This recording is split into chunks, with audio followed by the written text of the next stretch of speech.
¿Cuáles son los problemas que presentan las comunidades? Los principales problemas que se presentan en las comunidades indígenas son que se encuentran en zonas muy ricas para la explotación, zonas madereras, zonas con recursos mineros. Entonces en estas zonas se sitúan multinacionales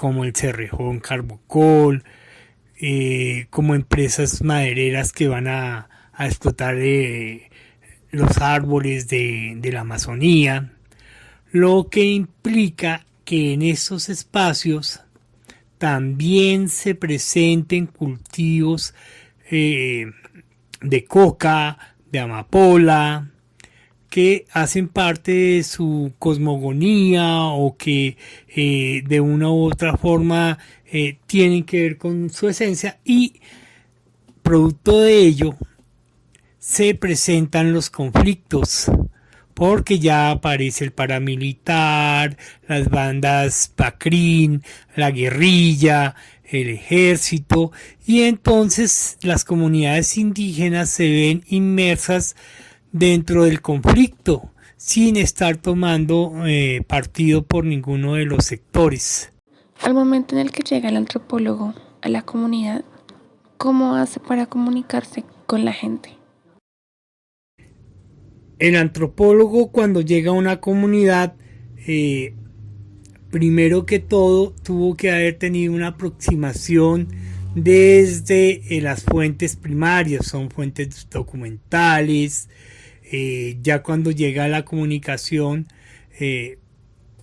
si corre con suerte y se encuentra con indígenas que hablan el español, entonces ahí ya se empieza a establecer sinergias, empatías.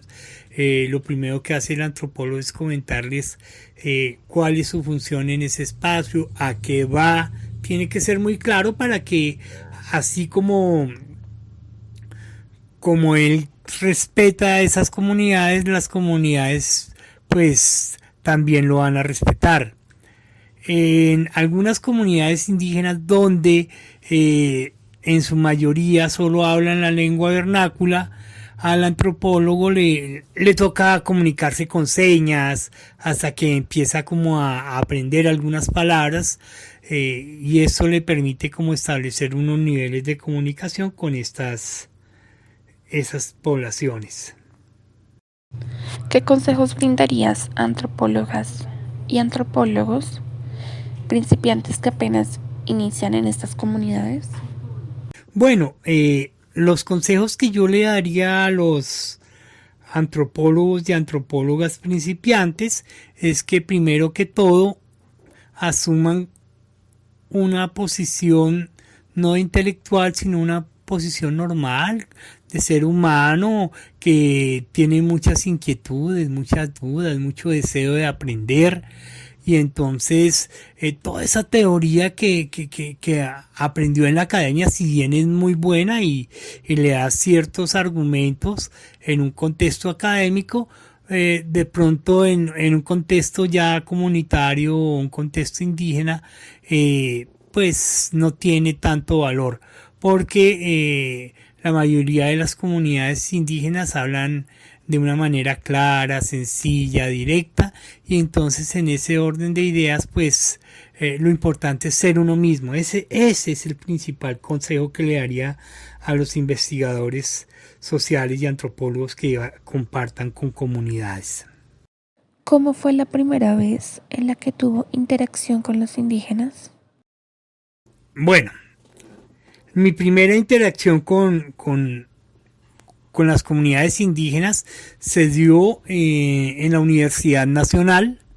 Yo tenía un compañero de salón que era un indígena Yanacona. Entonces era bien interesante porque al principio todo el mundo andaba alrededor de él porque era algo novedoso, era una persona bien interesante que tenía muchas cosas que aportar, y con el tiempo pues lo fuimos asimilando como un compañero más el trato era igual y es una persona muy importante porque dentro de su comunidad él era un líder. Entonces eso nos permite ver al otro como un igual y en particular a los compañeros indígenas. ¿Qué impacto tuvo la comunidad indígena con su trabajo?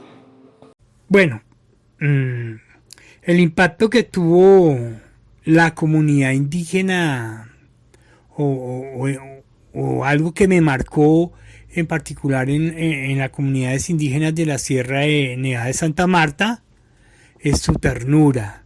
Son indígenas que son muy tiernos, muy espirituales, siempre andan haciendo pagamentos, siempre andan consultando entre todos los miembros de la comunidad cuando se ha cometido algún error e intentan rectificarlo. Hay un respeto muy grande entre ellos. Y esto me parece importante, que no lo vi en otras comunidades, por ejemplo, donde, como los Wayuu, que son un temperamento más fuerte, hay una clara diferencia entre lo que es el hombre y la mujer. Eh, en la cultura Wayuu, ser Wayuu es hijo de madre Wayuu porque ellos mismos consideran que padre es cualquiera. Sin embargo, la mayoría de los Wayuu dentro de su territorio andan armados.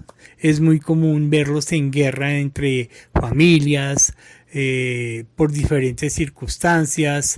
Y entonces cuando una familia mata a otro Wayuu, entonces ahí se arman todo el resto de familia a vengarse o a cobrarlo. Porque dentro de la cultura Wayuu, un muerto se cobra, la sangre se cobra, entonces se paga en cabezas de chivo o se paga con collares de oro y hay una persona que impide entre ellos que es el puchipuk o palabrero. Entonces eso es bien, bien bonito porque es la persona mediadora, la que interlocuta entre las comunidades. Muchas gracias, Derly y a ti por esta bonita oportunidad de compartir con ustedes mi opción de vida, mis sueños, mis compromisos con las comunidades indígenas y la posibilidad de construir un país mejor desde mi quehacer.